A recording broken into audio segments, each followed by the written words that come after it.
Mohan cabinet में शामिल मंत्री राव उदय प्रताप सिंह मेरे साथ मौजूद है। एक महत्वपूर्ण जिम्मेदारी इनको दी गई है। सर, आपने कैबिनेट मंत्री की शपथ ली, लेकिन सबसे बड़ा हादसा मध्य प्रदेश में हुआ। ट्रेन को बस को लेकर बस और डंपर की टक्कर हुई और बस जलकर खाक होकर कई लोग मर गए थे। एक बड़ी चुनौती आपके लिए ट्रांसपोर्ट व्यवस्था। नहीं, बिल्कुल आपकी बात से मैं सहमत हूँ और बहुत दुखद हादसा था। इसकी पुनरावृत्ति ना हो, ये हमारी चिंता का विषय है।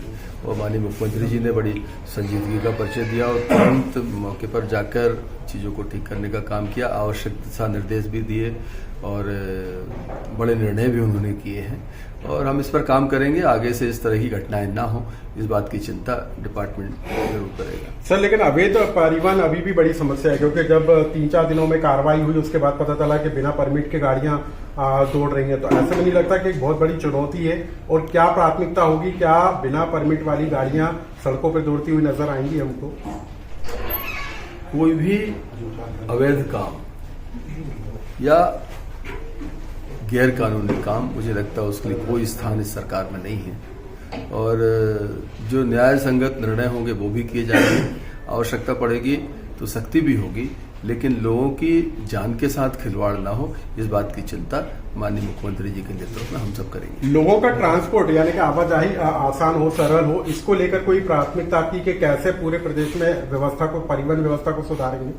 पहले से परिवहन व्यवस्था स्वाभाविक रूप से पहले से बहुत बेहतर है और आज के समय स्वयं के वाहनों से पब्लिक बहुत ट्रांसपोर्ट हो रहा है। बल्कि हम ये कहें कि बाइक जो है वो भी एज पब्लिक ट्रांसपोर्ट लोग यूज करने लगे। नियम यह है कि 2 लोगों को उस पर राइड करना चाहिए। 3-3, 4-4 लोग बैठकर अपने परिवार को इधर से उधर जाते हैं। तो पब्लिक ट्रांसपोर्ट पर काम करने की आवश्यकता हमेशा रही है और क्या बेहतर हो सकता है, हम लोग इस पर आगे आने वाले समय में काम करेंगे। सर, सड़कों पर दबाव लगातार बढ़ता जा रहा है, गाड़ियों की संख्या लगातार बढ़ती जा रही है, लेकिन सड़कों के चौड़ीकरण के लिए काम नहीं हो रहा।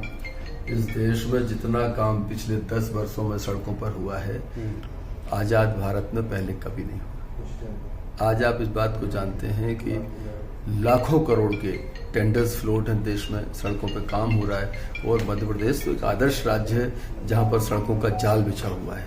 पहले हजारों किलोमीटर सड़क थी, आज लाखों किलोमीटर सड़कें यहाँ पर बनी। वो प्रधानमंत्री जी के नेतृत्व में पूरे देश में जो एक्सप्रेस हाईवेज का, स्टेट हाईवेज का और मध्य प्रदेश में रोड एंड ट्रांसपोर्ट के माध्यम से MPRDC ने जो सड़कें तैयार की, पहले से बहुत बेहतर व्यवस्था हुई है। मुझे लगता है कि जनसंख्या का दबाव तो स्वाभाविक रूप से है, उसको दृष्टिगत रखते हुए सरकारें काम भी कर रही हैं। सर, एक और आखिरी सवाल। स्कूल शिक्षा जैसा महत्वपूर्ण महकमा है, मुख्यमंत्री जो स्कूल थे, CM राइज स्कूल थे, उनके उन्नयन का काम था। स्कूल शिक्षा में कैसे बेहतर हो, इसको लेकर क्या प्लान है? प्रधानमंत्री जी ने उनके नेतृत्व में जो नई राष्ट्रीय शिक्षा नीति आई है, उसका जितना बेहतर क्रियान्वयन होता जाएगा, नीचे उतरती जाएगी, शिक्षण व्यवस्था बेहतर से बेहतर होगी, क्योंकि वही एक ऐसी नीति है जो बच्चों के लिए ज्ञानवर्धक भी है और रोजगार मूलक भी है। तो उस पर सरकार ने पहले भी काम किया है और हम आगे भी काम करेंगे। तो कैबिनेट मंत्री राव उदय प्रताप सिंह, जिनके पास परिवहन और स्कूल शिक्षा जैसी महत्वपूर्ण महकमों की जिम्मेदारी है, कैसे परिवहन व्यवस्था बेहतर हो इस दिशा में वो काम करेंगे। भोपाल के लिए लोकमत के लिए अनुराग श्रीवास्तव।